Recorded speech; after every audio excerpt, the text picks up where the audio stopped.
thank you all for coming. It's wonderful to have such a good audience. One of the worst things for us is to find somebody really good to come and do a presentation and not have people. So it's wonderful you're here. I'm Sally Meager. I'm on the Land Trust Board, and we are lucky today to have Chris Fisher here, who does wonderful photographs relating to his travels. Mommy! And I first heard that he had a program on the Galapagos when he came on a Land Trust hike. And I said, oh, would you be interested in doing that for the Land Trust at the library? So he was kind enough to say yes. So he's done a Galapagos program for us. He did his Birding 101 program for us down here. He did a program on Longwood Gardens and Birding the Mayan Ruins. So this program, which is called Images of Southern Africa, will be the 5th time he's been here for the Land Trust. And not only does he put a really nice program together, he has some of his images are for sale on the side for cards. So when you get done, you should take a look and see if there are cards or prints you'd be interested in. They're very nice. And he has been remarkably generous with his time. He keeps coming when we ask him. And you also showed this one in D.C., right? Yes. This show? No. For Audubon? No. For a PEO organization. A what? It's a sorority organization that my mother had belonged to, and I've known them for a long time. So I drive to D.C. to do that for them. Wow. So how's that generous with your time? And another one in Amherst. So here's Chris. He's great.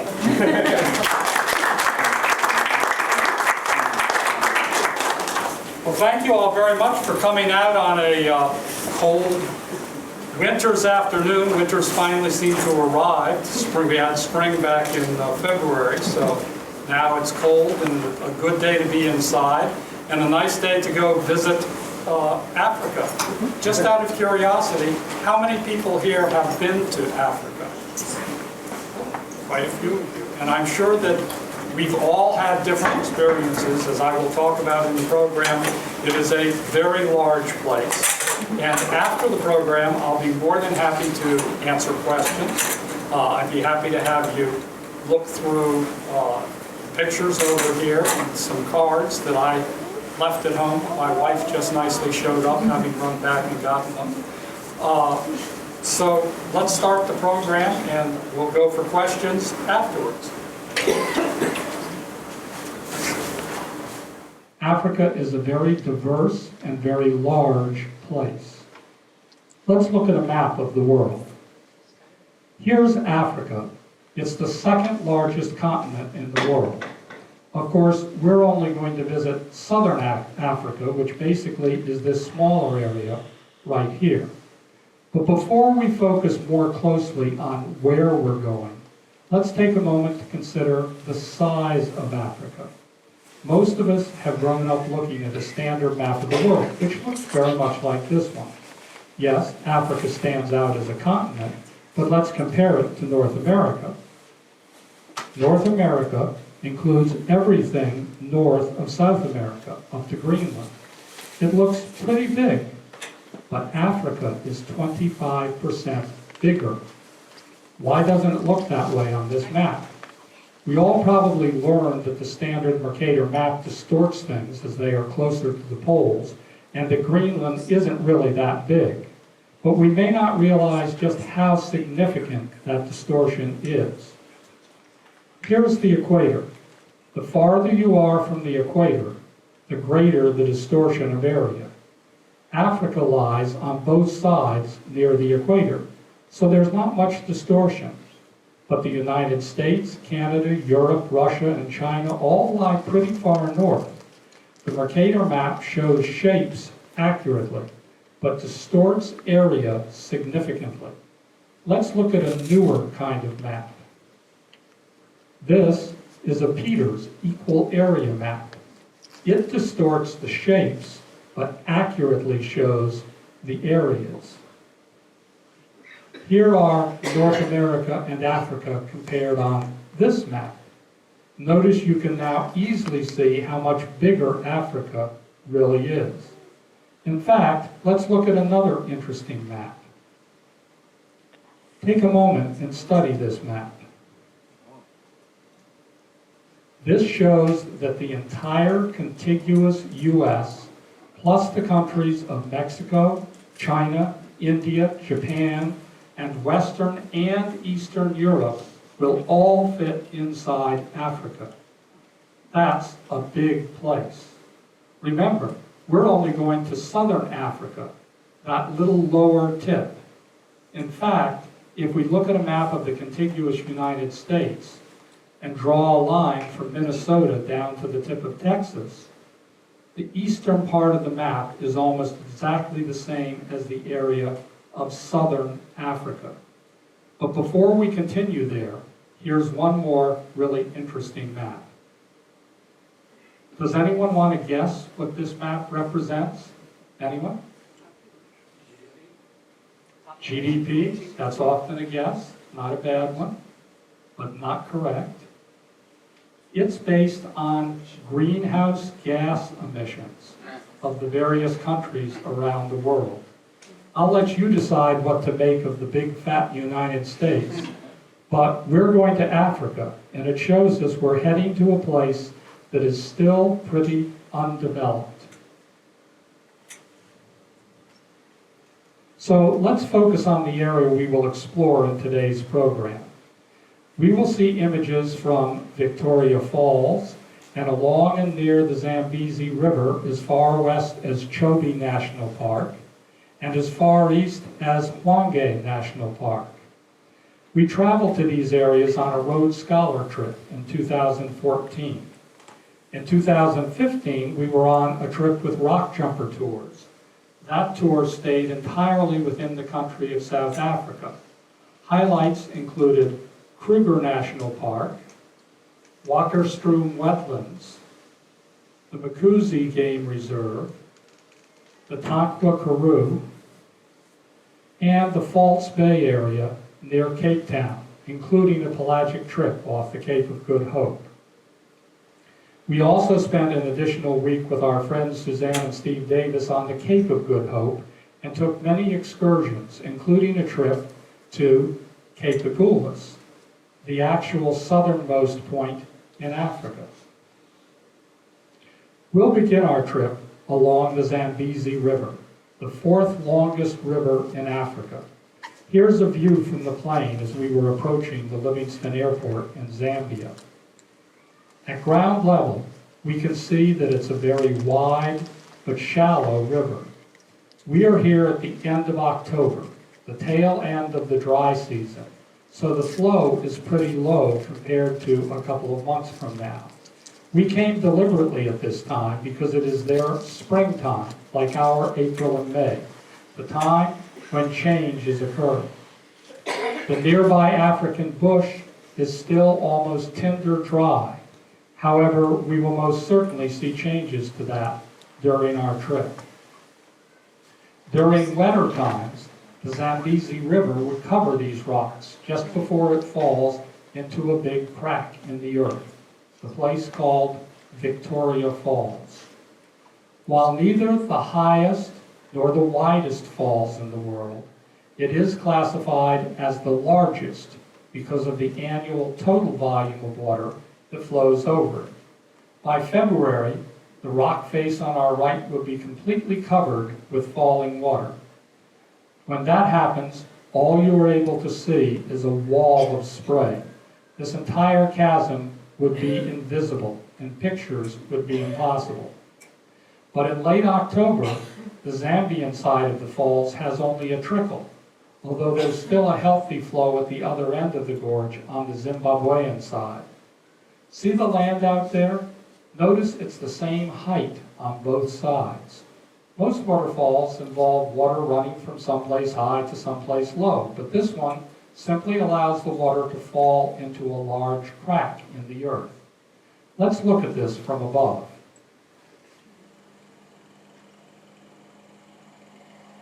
We're on a helicopter heading along the river towards the falls.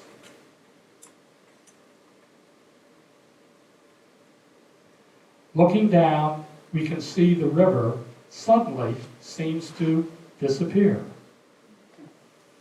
A series of canyons appear to wind back and forth off into the distance. Each of these crevices was once the site of a set of falls. The plateau here is composed of mostly hard basalt rock, but with cracks of sandstone running east to west. The water works its way into those cracks and cuts away the softer sandstone across the entire width of the river, almost a mile at this point. From this angle, we can just see the next crevice beginning to form. There have actually been 8 sets of falls so far. It takes about 10,000 years to complete one set of falls. This bridge is the crossing point between Zambia to the north and Zimbabwe to the south. David Livingstone named the falls for his queen, but the people who lived here long before he arrived have always called this Mosea Oatunya, meaning the smoke that thunders. At this time of year, we can only see a small amount of mist. But this internet image shows what it can look like in full flow. While this does look dramatic from above, if you are walking on those paths, you will only see mist, and you and your cameras will be soaked. We were glad to see it at a time when we could walk around and enjoy the view. So let's take a moment to appreciate this natural wonder from ground level.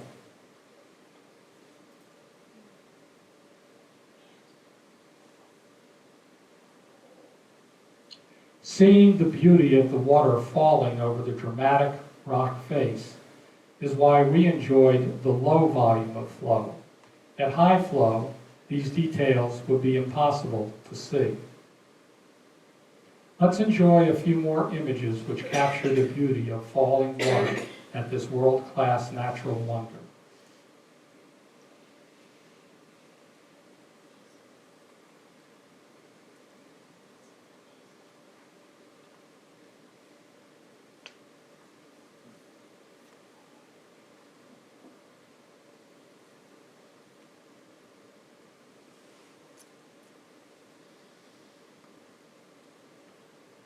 This group of tourists were swimming in a pool at the edge of the falls. Maybe that's the last item on their bucket list?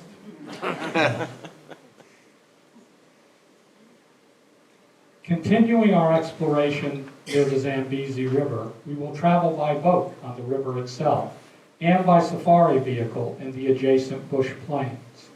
Notice that the bush still looks basically dead. But as the days pass and the first rains arrive, almost overnight, these dry sticks will sprout little green leaves. The seemingly bare scrub is filled with birds and animals. We're going to take a few minutes to look through the lens of a camera and view them up close. All of these images are of wildlife found along the Zambezi River, in the water, on the banks, and in the surrounding plains. So hang on to your seats and let's go.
Before we leave the Zambezi River area, I do want to share one more very interesting experience we had. Rhodes Scholar had arranged for us to take an elephant ride. To be honest, I was pretty skeptical of this activity.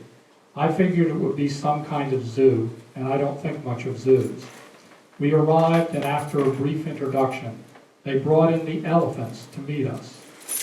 What we learned surprised us. These were all elephants who had been found as babies in the wild. Perhaps their parents had been attacked and killed by lions. They were raised and fed in this reserve, but were not kept penned in. They are free to mix with wild elephant herds. However, they've been trained using positive reinforcement techniques, and once every several days, they allow themselves to carry a saddle with people and a trainer with whom they are very familiar. First, they come and meet the people.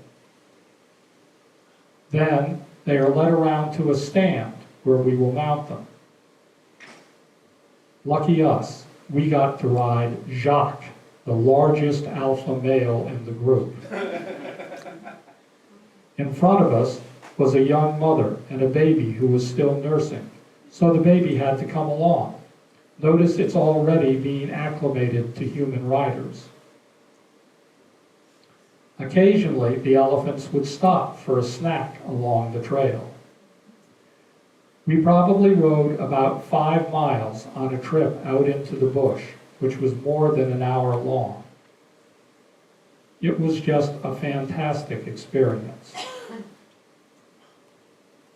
This is one way to cross a river without getting your feet wet. As we cross, we stop for a family portrait. We were told that raising the trunk up is an elephant's way of smiling. I'm not quite sure who decided that. Here's a view of Jacques getting a snack up close and personal.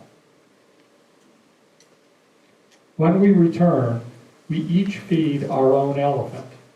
Here, I am thanking Jacques with a handful of special feed mix, which I have to throw into his open mouth. Of course, Diane had to feed him as well.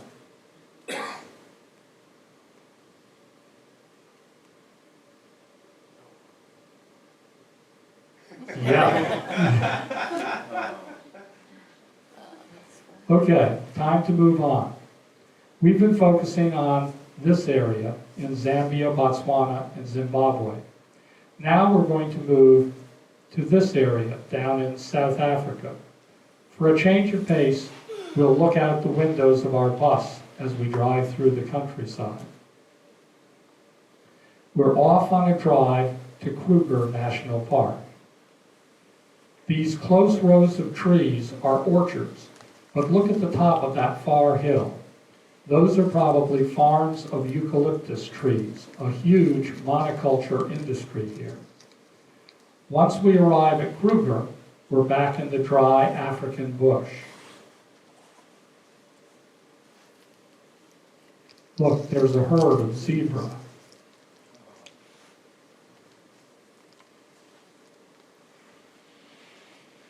What a cool looking animal.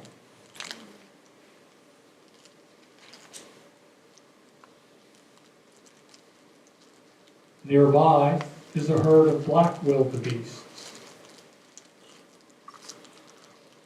And in a gully, some impala, Africa's most numerous species of antelope. We pass a majestic African elephant and a giraffe towering over the low bush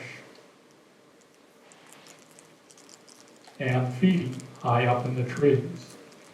We've heard that the rains have begun just south of here, and it looks like storm clouds are moving in. The steenbok is a small antelope which is able to survive without any water other than what it gets from its food. Those twisted horns and the mane make the kudu a very handsome beast. But the water buck gives it a run for its money.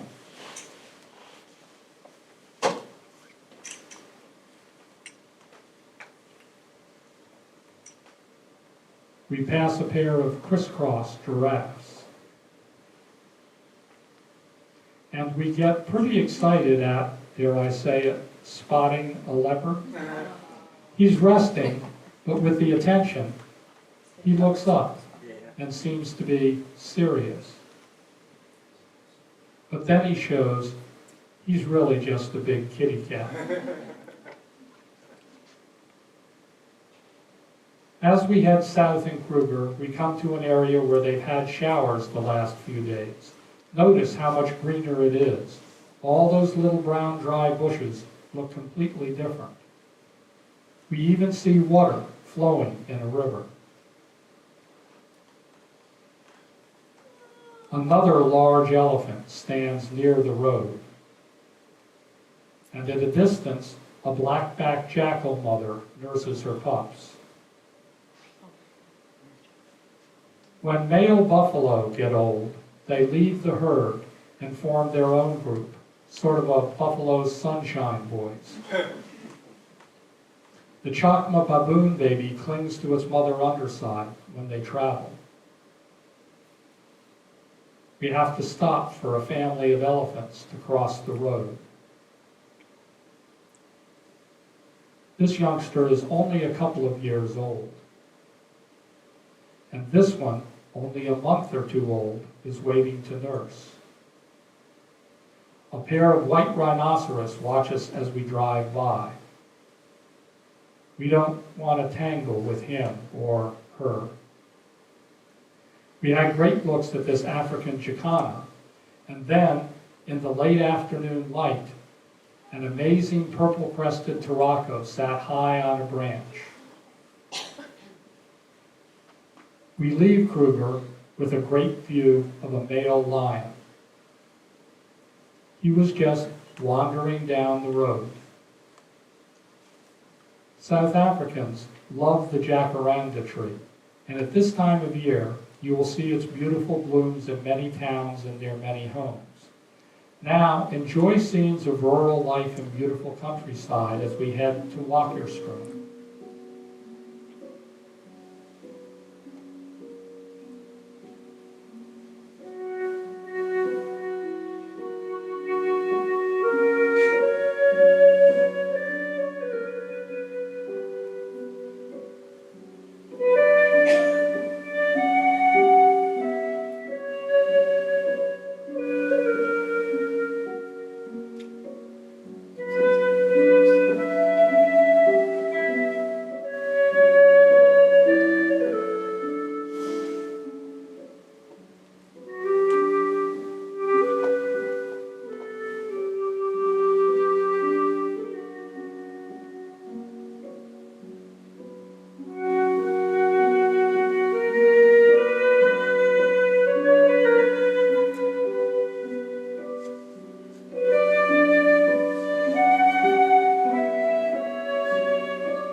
Well, we've arrived in the Wakkerstroom area. We will now look at some of the interesting birds we saw in both the fields and the farmlands, like you see in this picture, and in the Wakkerstroom Wetland Reserve.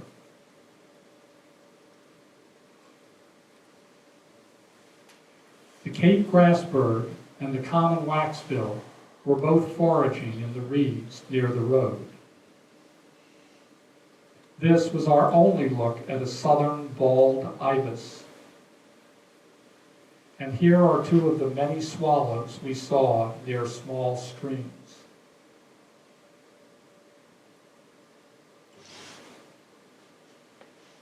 The yellow longclaw and bakmakari are two striking meadow birds, reminiscent of our meadowlark. The secretary bird is about 4 feet tall and looks like a person strolling through the grass. I think this is quite a beautiful pigeon. And here's one of the many chat species. The meerkats ran and looked, ran and looked, ran and looked. We saw several species of pipits. This spike-heeled lark strikes me as a stern teacher staring me down with his arms behind his back. The long-tailed widow bird is pretty common in this area, but still amazing to see.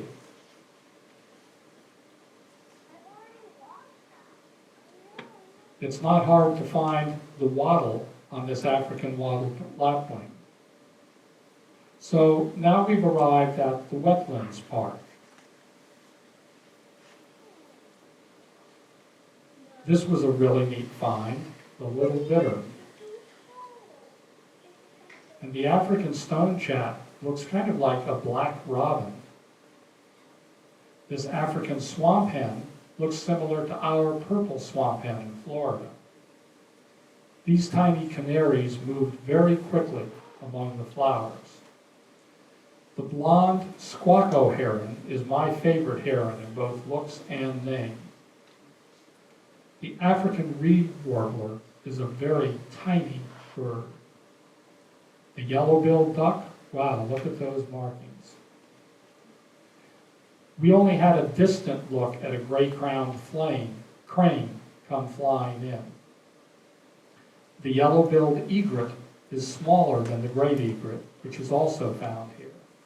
And the gray heron is very similar to our great blue. This pretty little bird has a name that's bigger than it is. Perhaps the highlight here was wonderful looks at an African snipe who decided to come right out in the open.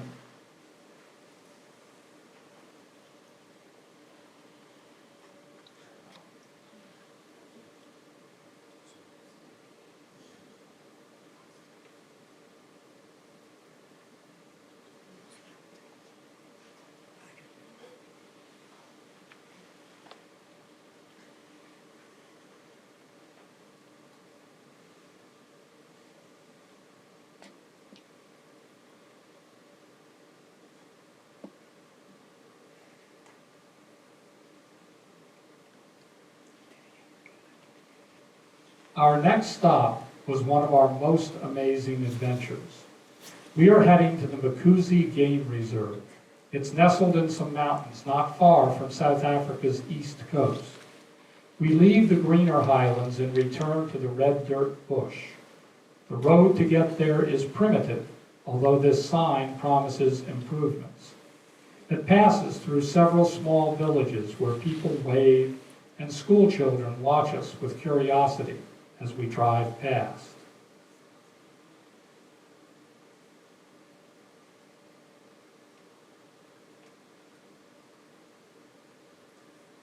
Near the reserve, a sign warns us of what's ahead.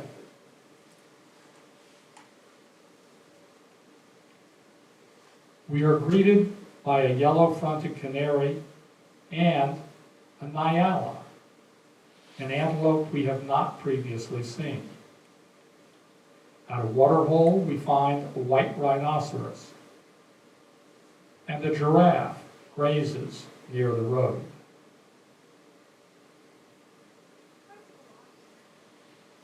We spent most of the day in two hides. They are a kind of reverse zoo, where we are inside the cage and the animals freely come and go to the waterhole. What follows may give you some small taste of this extraordinary day.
So we visited 2 of our 3 areas. The end of our journey moves south and west to the Cape Town area. We won't be seeing any more big animals here, but we will be seeing spectacular scenery, more birds, and some of the most amazing flowers you've ever seen anywhere. Let's start with a visit to the Tanqua Karoo. The Tanqua Karoo is roughly this area right here. It's a large, high desert with extremes of hot and cold that was considered impenetrable by early European settlers in Cape Town.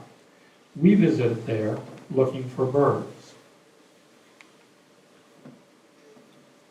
This is the Karoo, low bush desert, old wire fences, high mountains in the background, and dirt roads.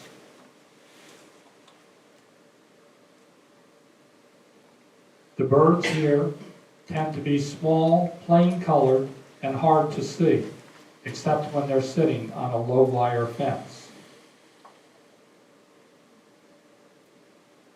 What we hadn't expected were the unusual plants.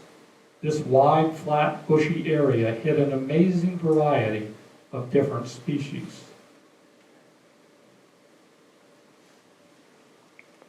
Here are 3 more of the birds that inhabit this desert.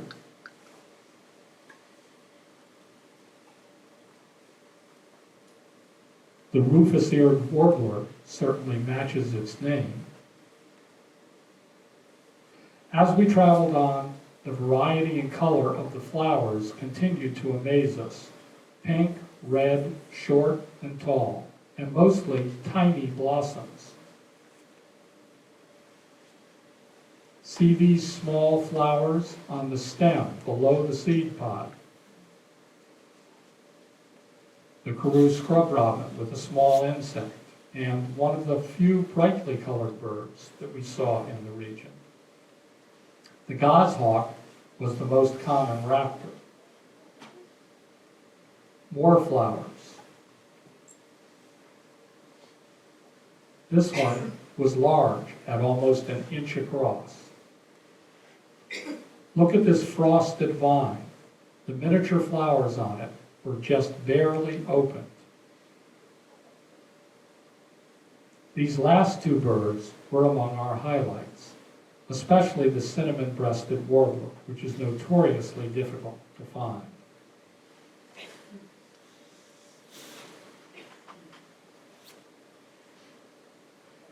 As we leave the high plateau of the Karoo and head to Cape Town, we drive through the impressive Cape Fold Mountains. The geology of this area is fascinating and could easily form the subject of an entire show. We'll just mention that these mountains started to form some 500 million years ago as sediment on the ocean floor. When Gondwanaland broke up into the early continents, these mountains were pushed up and folded. 330 million years ago, the area we are driving through was filled with sediment to about 5 miles deep. That has all eroded away, leaving the dramatic mountains and coastal plains we see today.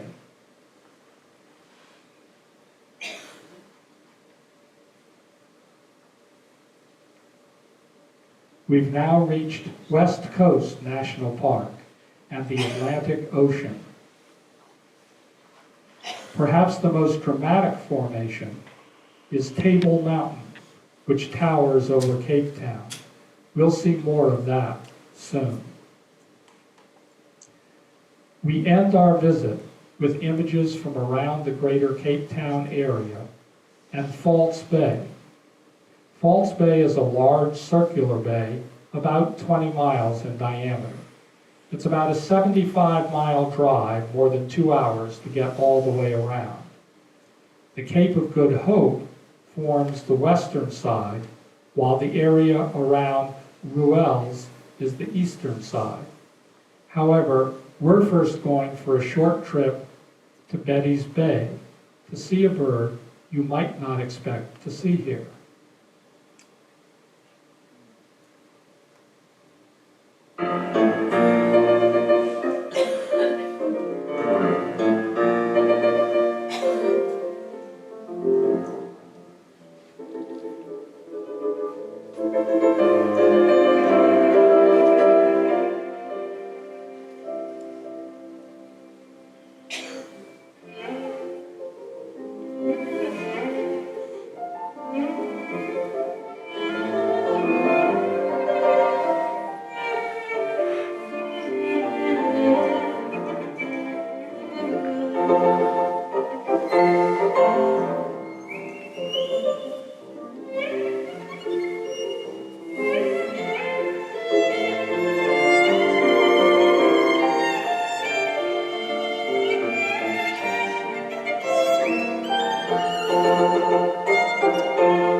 One of our biggest surprises here was the diversity of wildflowers. It turns out that this corner of South Africa is one of only 6 floral kingdoms of the world.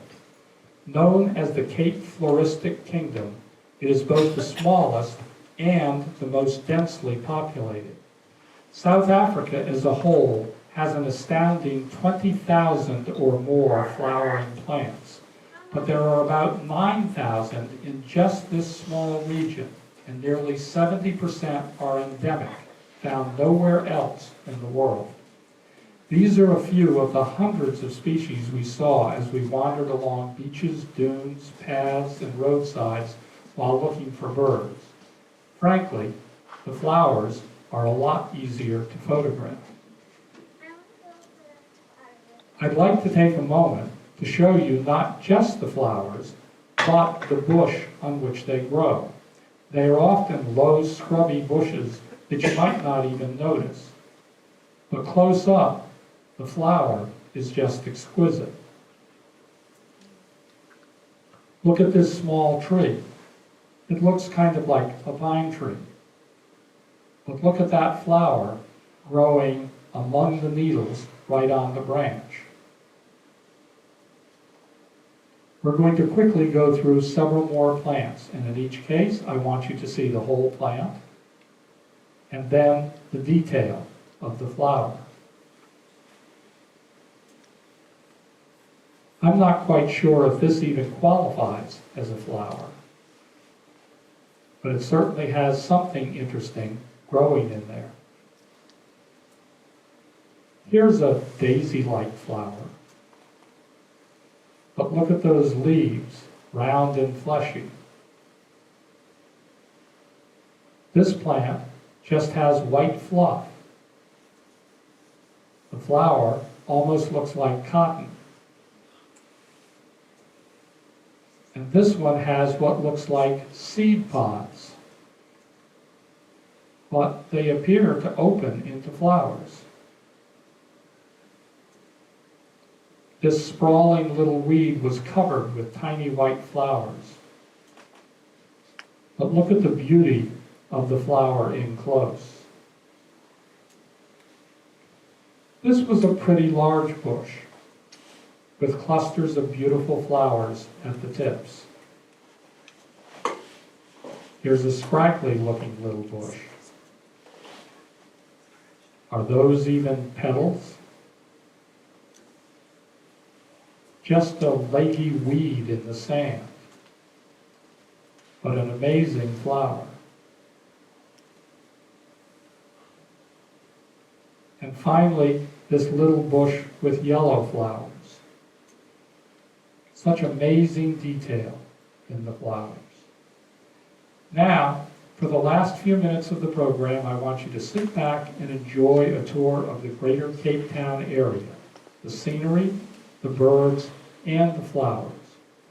We'll start with sunrise at Noordhoek Beach, near where we spent a week on our own, near the Cape of Good Hope.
Funding for Simsbury Community Television is provided in part by contributions from viewers like you.